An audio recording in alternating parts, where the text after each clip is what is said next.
वेद मंत्रों का दर्शन सहस्रों वर्षों के अंतराल तक अनेकों ऋषियों द्वारा किया गया। ऋषि का मन प्रकृति के सौंदर्य व माधुर्य के प्रति आकर्षित है, प्रकृति के बदलते कमनीय कलेवर के प्रति मुग्ध है। ऋषि का मुग्ध मन प्रकृति को निहारता जा रहा है, उसके रहस्यों को उद्घाटित किए जा रहा है, जीवन को निखारता जा रहा है, भोग के मार्ग प्रशस्त करता जा रहा है। वैदिक जीवन भोग प्रधान है और ये भोग कर्म पर निर्भर हैं। कर्म का सम्यक संपादन अपने फल का प्रतिपादन करने में समर्थ है। यहाँ कामनाएं भौतिक हैं, स्त्री चाहिए, पुत्र चाहिए, गाय चाहिए, धन चाहिए, विजय चाहिए। स्वर्ग अपार भोग ही देता है, स्वर्ग की प्राप्ति भी कर्म के अधीन है। अपवर्ग भी नित्य आनंद ही देता है, अपवर्ग की भी प्राप्ति कर्मों के अधीन है। कर्म सबल हैं एवं उनका सम्यक संपादन अपना फल देने में समर्थ है।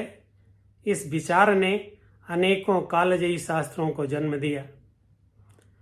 कठोपनिषद में आख्यान है कि नचिकेता के पिता सर्वमेध यज्ञ करते हैं, जिसमें मरियल गायों का दान करते हैं। नचिकेता क्षुब्ध होकर पिता से पूछता है, मुझे किसको दोगे?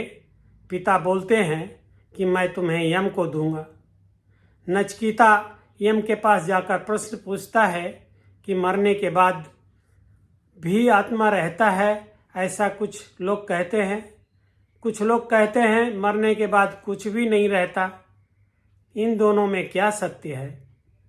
यम कहता है कि जीवन के दो मार्ग हैं, एक है प्रिय मार्ग और दूसरा है श्रेय मार्ग। और भी लंबा वार्तालाप है। ऊपर की बातों से लगता है कि इस काल में जीवन के प्रति दोनों विचार प्रभावशाली थे, जिसका उत्तर मृत्यु के देवता यम को स्पष्ट करना पड़ा। दीर्घकाल तक अनेकों ऋषियों द्वारा देखे गए जीवन दर्शन में विविध प्रकार की दृष्टि मिलती है, जिसके आधार पर अनेकों दर्शन का उद्भव हुआ। वेद को प्रमाण मानने वाले 6 दर्शन हैं। एक है पूर्व मीमांसा, दूसरा उत्तर मीमांसा, तीसरा सांख्य, चौथा योग, पांचवा वैशेषिक, छठा न्याय। ये दो के 3 ग्रुप में हैं, समूह में हैं। ये आस्तिक दर्शन कहे जाते हैं, क्योंकि ये वेद को प्रमाण मानते हैं।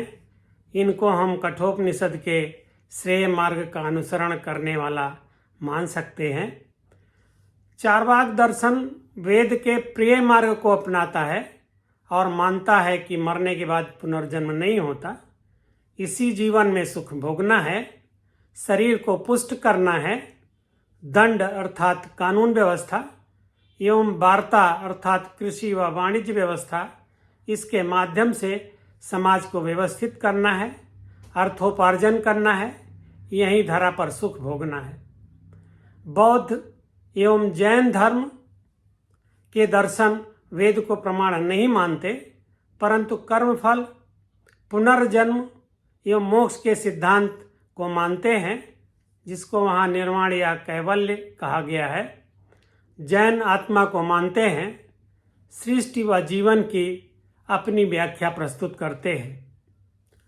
पूर्व मीमांसा, सांख्य योग, चार्वाक, बौद्ध एवं जैन, ये 6 दर्शन सृष्टि के कर्ता रूप ईश्वर को नहीं मानते।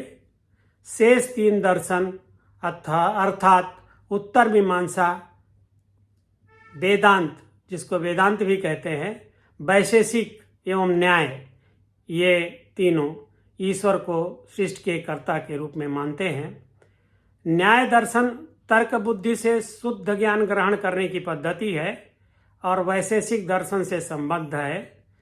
तथा योग शरीर को सिद्ध करने व अनुभूत ज्ञान को प्राप्त करने का दर्शन है तथा समाधि के माध्यम से कैवल्य प्राप्त करने का मार्ग बताता है। ये सांख्य दर्शन से संबद्ध है। शैव दर्शन, शाक्त दर्शन एवं वैष्णव दर्शन भारतीय विद्या की आगम धारा से संबद्ध है। इस प्रकार हम ये 12 दर्शन देखते हैं जो जीवन के विषय में, सृष्टि के विषय में अपना विचार रखते हैं। दर्शन का अर्थ फिलॉसफी नहीं हो सकता, क्योंकि फिलॉसफी पूरी तरह से एक मत को स्थापित करता है। दर्शन एक ही चीज को कई प्रकार से देखा जा सकता है, जैसे कोई साइड व्यू होता है, अपर व्यू होता है, क्रॉस सेक्शन व्यू होता है। इसी प्रकार जब एक ही वस्तु को अनेक प्रकार से देखा जाता है तो हर दृष्टि को एक दर्शन कहते हैं। इस अर्थ में जब यहाँ हम दर्शन को लेते हैं तो ये अपने अपने तरह से अपनी अपनी बातें कहते हैं।